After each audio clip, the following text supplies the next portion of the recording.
Hey guys, I'm back out walking again.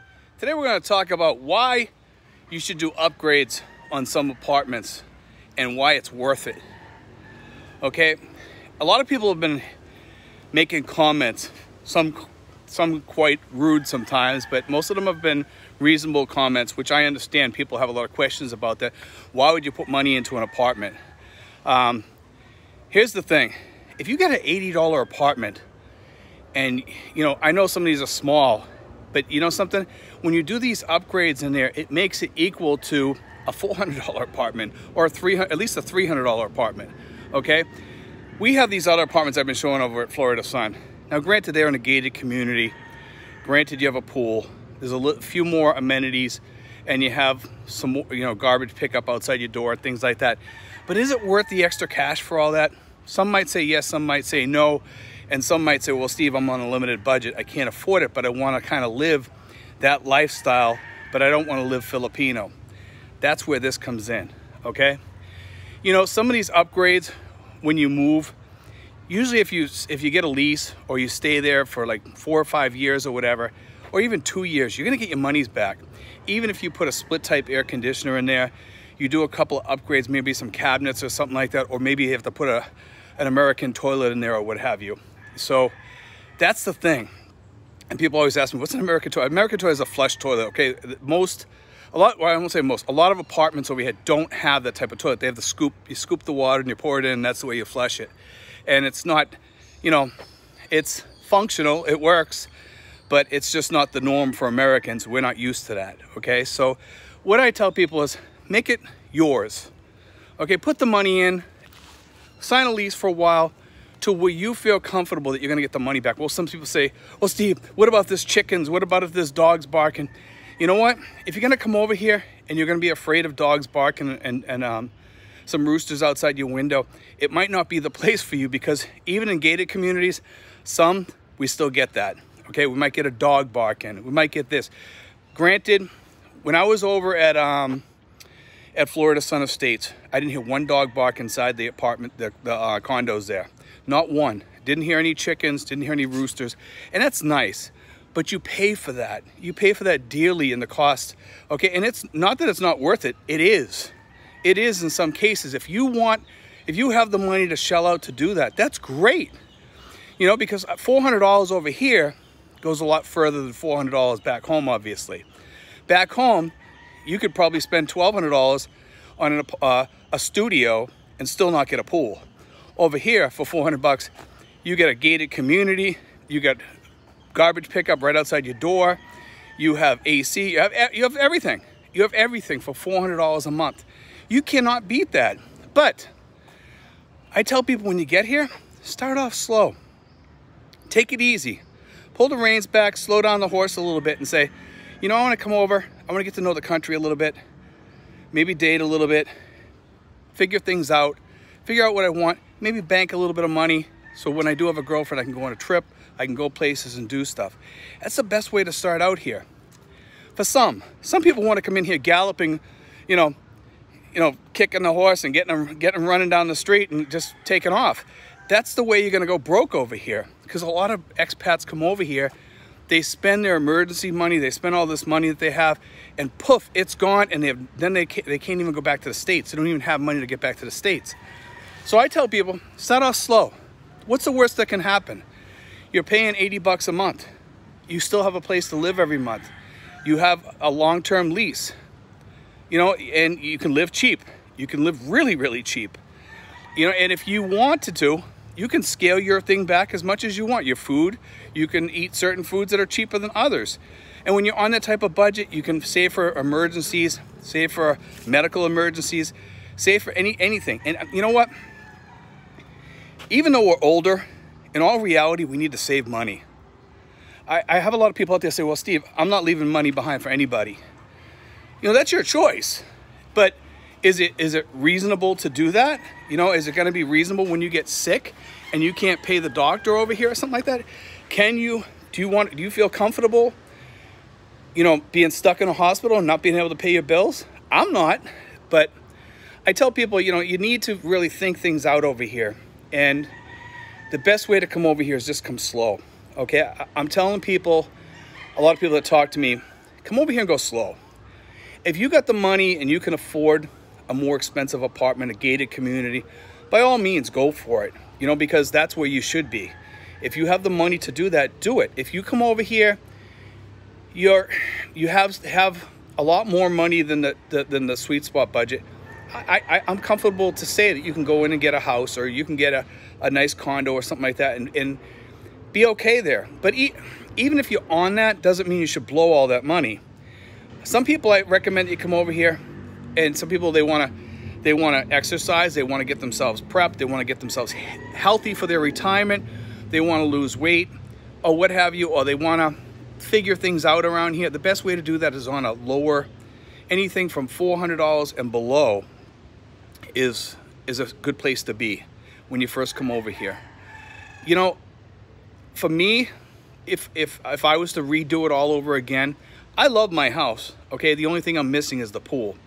I love my cabana. I love that it's cool there. I love that I'm down kind of in the woods, set back off the road. And I've done a lot of upgrades on my house, okay? I've fixed the toilet. I'm probably gonna end up putting in some cabinets there. We've done some upgrades on that house, and I'm happy that I did, because it makes my house more comfortable. So when you go into a house and you put this money in there, figure out how much you feel comfortable putting in there. And, you know, maybe it's, instead of being that $80 a month, over the term of 24 months or 36 months, see where you're going to be and see if that's okay with you, because it might just raise it up to 160. It might raise it up to less or more, you know, and in most cases, that should be fine. You know, if you, or even if it's 180, if you got beautiful cabinets in the house, your bathroom has a regular toilet in there, you have a hot water shower in there, you have some cabinetry in your room, you know, and you had that all put up so you can stow away stuff up above, because small apartments have less floor space. Most apartments over here are small. They're tiny. It's hard to find a big one-bedroom apartment over here. I was really lucky with my apartment that I found one. But remember, you're gonna have, I put in an AC in mine, okay? Was the AC worth it? Hell yeah, I've had that AC in it for 4 years. 4 years. 4 years I've had it, you know, and I'm glad that I did put that in there, because it keeps my place cool. And if I leave, I'll leave it behind. I've got my money's worth out of it. And the way I look at it is this: I help somebody, because, you know, most of the people over here, they're not wealthy, you know what? And then the people can turn around and they can rent that place for a little bit more, and you're helping them out. And I don't have a problem with that. I know a lot of expats do, but you know what? You're getting your money's worth out of it. Look at it that way. Just leave it behind. I mean, if you want to be cheap, Charlie, and you want to take it, then take it. You know, but make sure you have that agreement with your landlord that if you're going to put a hole in the wall, that you're going to fix it when you leave or whatever. So that's the part you have to remember. But, you know, don't be a cheap Charlie, okay? A lot of people come over here and they say, well, I've used that thing for 4 years. I want to get another 4 more years out of it. No, you've already gotten your money's worth out of it. ACs here are pretty fair, you know, pretty reasonably priced. You're going to get your money's worth out of it probably within a year. Probably within a year, maybe 2 years at the most. You're gonna get your money's worth out of it. And that's when it usually starts to break down, is after like 4 years. I've had mine, it's a Carrier, it's never broken down once. Never even once. In 4 years, it's never broken down. It's been running since the day I put it in, with the exception to shut it down to clean it. It runs 24/7, okay? I get my money's worth out of that. But guys, when you come over here, if you're looking at a cheaper apartment, have an eye for it, that what's it gonna look like after I paint this place? What's it gonna look like after I replace that toilet and put a hot water heater in the bathroom so I have a hot water shower? What's it gonna be like in here if I throw some cabinets up? And is it worth it for me to put that into that apartment for me if I do a long-term lease? Now, a lot of guys say, well, Steve, a lot of these landlords, they'll say, well, I want it back. I'm gonna break the lease or whatever. They can't. Get it notarized. They cannot break that lease. Despite what people say on here, and there's a lot of people that are Mr. Know-It-Alls on here that think that they know it all. That, you know, they have laws over here, okay? Just like we do back in the United States. It's not animal kingdom over here where you know, it's survival of the fittest. It's not.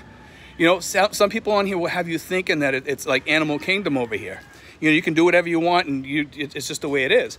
No, it's not. There's laws, and there's laws that pertain to expats over here. If you sign a lease, they have to abide by that lease. Get it notarized when you both sign it. Have somebody, you know, see that thing. And then you both sign, and then they notarize it. That way there, when you walk in, they can't say, well, I didn't sign that, or I didn't know that that was in there, or whatever. And that goes for you too. You know, when you sign a lease, you have to abide by that lease. So just be careful, guys, because you don't want to get stuck in a lease you don't want to be in. So make sure it's a place that you're comfortable being at, and make sure you can put up with any noises that are around that place. Any noises. You know, check it out. See if there's roosters and karaoke and stuff like that. It might not be that bad. Some places, you know, you might have to put up with karaoke maybe once a month because of a birthday party or what have you. And that's okay, because you know what? You might have a birthday party with your girlfriend or something like that, or your girlfriend might be doing something. They might want to rent a karaoke for the night. And you know what? Are those people around you going to get ticked off at you too? Probably. But you know what? In the end, invite those people over to your house once in a while. Have a barbecue with them so you have some. My neighbors and I are like this. We're very close. And that's key to having a good relationship in your neighborhood and living well. But anyway, guys, I want to throw that out there about you know, putting money into your apartment, because I think that's kind of important. Most condos, if you're paying $400, you shouldn't have to put anything in there. If it's a one-bedroom apartment, you shouldn't have to put any money in there. Maybe a little bit for some minor things or something like that. But other than that, you shouldn't have to change anything. For the price that you're paying for a one-bedroom for $400, $500, $600, or whatever for a two-bedroom, you know, $500 or $600, you know, two-bedroom apartments, they should also put the, you know, if you get, well, I shouldn't say apartments, I should say condos. If you're getting a condo, everything should be done when you go in there. Apartments are a little bit different, because most apartments here, they're a lot cheaper than a condo. Because, like I said, the fact that it's not a gated community, you're living a little bit different, you're living more Filipino style, but you know what? In the end, it might be worth it if you're on that low budget. Okay, if you're on that low budget, or you're on a tight budget, or you want to save money, or you want to invest, or you think that you're not going to be around much, then by all means get the smaller apartment. For me, it paid off. Do I have a little noise? Do I get woken up once in a while? On occasion, yes. Is it every day? I can take a nap in the afternoon. I'm retired. That's the best part about it. Anyway, guys, God bless. Take care.